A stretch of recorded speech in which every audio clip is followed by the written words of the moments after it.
We had crossed the Great Australian Bight from Esperance to Ceduna, and this in midwinter.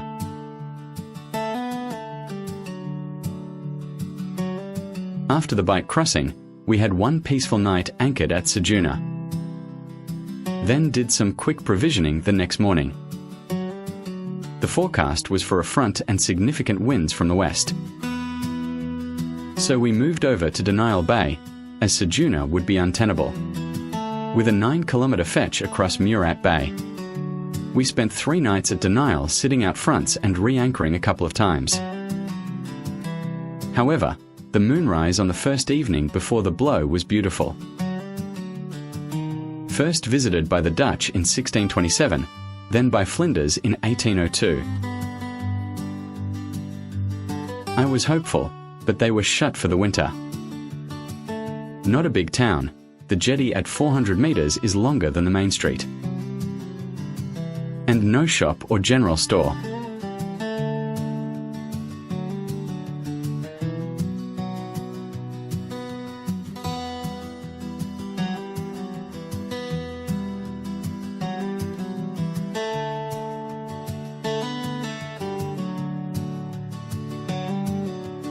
Once the weather eased, we were able to head off to Coffin Bay. We left just after midnight on the 23rd of July, heading for Streaky Bay, to arrive in daylight to work the bar entrance to Streaky Bay.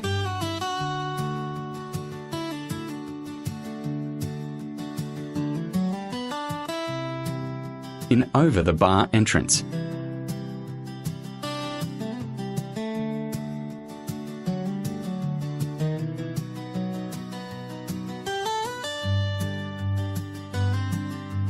First sit-down beer since Esperance 18 days ago.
Streaky to Seal Bay, a rather uneventful 7-hour motor sail past some flat coastline. Heading out of Streaky Bay. Around Cape Bower. Point Westall. Into Seal Bay, a rock reef extends out from the west point. This gives the anchorage some protection from the southwest swell. The reef minimizes the swell. A summer holiday shack town, winter population 12. We didn't brave the shore break to try landing. A 3 a.m. start to get to Venus Bay at the right state of the tide. Rounding Point Wayland. Around Point Wayland, then following the leads into Venus Bay. Then anchoring near the town. No humans on the other side of the inlet, just strange beings.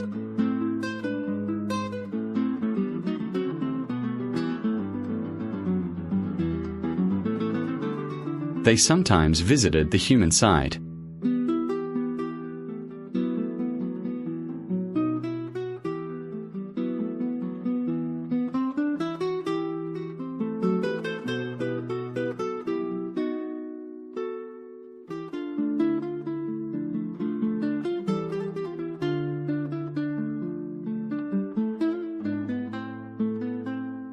We spent the day at Venus Bay, and looked at the cliff coast being slowly eaten away by the Southern Ocean's southwest swells.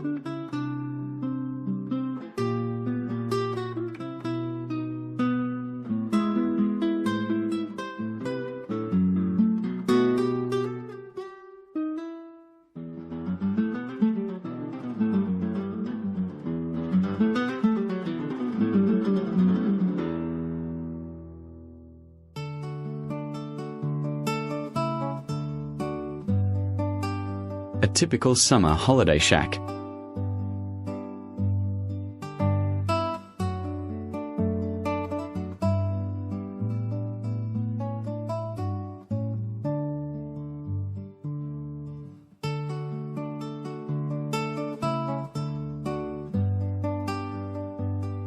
A later morning start to suit the incoming tide. Motoring in the light conditions to East Island. A calm anchorage. A small swell break on the beach meant we didn't venture ashore.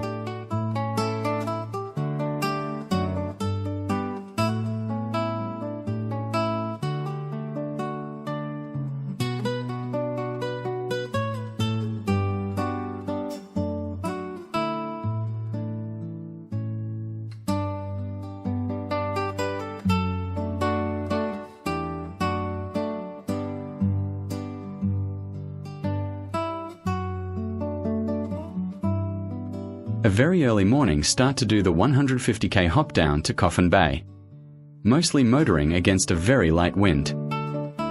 The plan was to cross the entrance bar mid-afternoon with the last of the making tide. Then to motor the last 25k down the winding channel to Coffin Bay, keeping green markers to starboard, right, and red to port, left. Bar minimum depth was less than 3 meters. Passing many oyster beds in the shallows. And Mount Dutton. Through the narrow entrance to Coffin Bay Harbour. To anchor near the yacht club.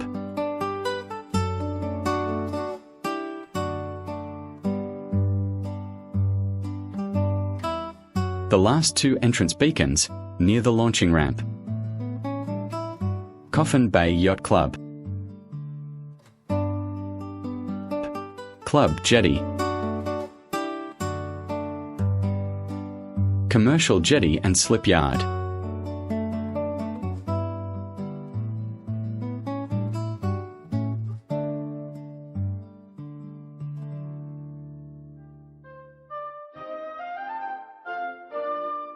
Goat Island behind and Mount Dutton in the distance.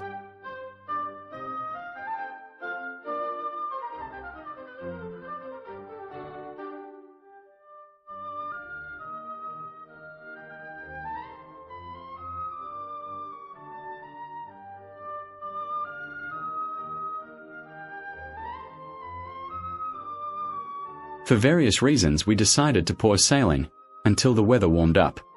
First, we had to fly to Adelaide to collect Dash, flying over from Perth.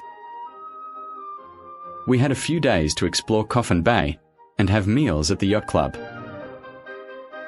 We rented a mooring from the slipway.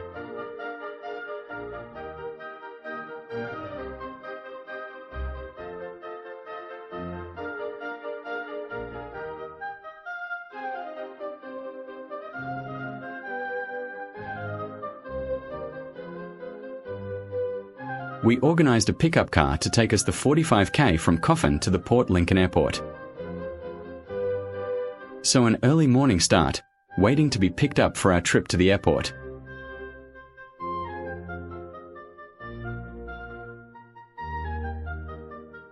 Port Lincoln. Into Adelaide Airport, just north of Glenelg.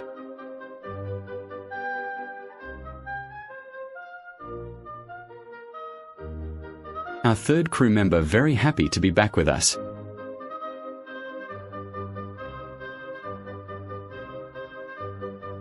We bought a Kia Carnival with room for a camping holiday and all the gear. We sent Sue off for a sibling gathering at Magnetic Island. Dash and I returned to Coffin Bay, a long 700k drive from Adelaide via Port Augusta. Dash happy to be back on board in familiar surroundings.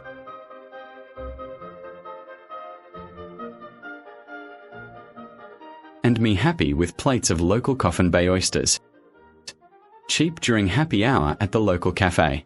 Then it was preparing the boat for a 4-month layover on the mooring. After the layover in Coffin Bay, we continue sailing to Adelaide. But first I had to drive to Sydney. Then fly up to Thursday Island to help some friends sail to Indonesia.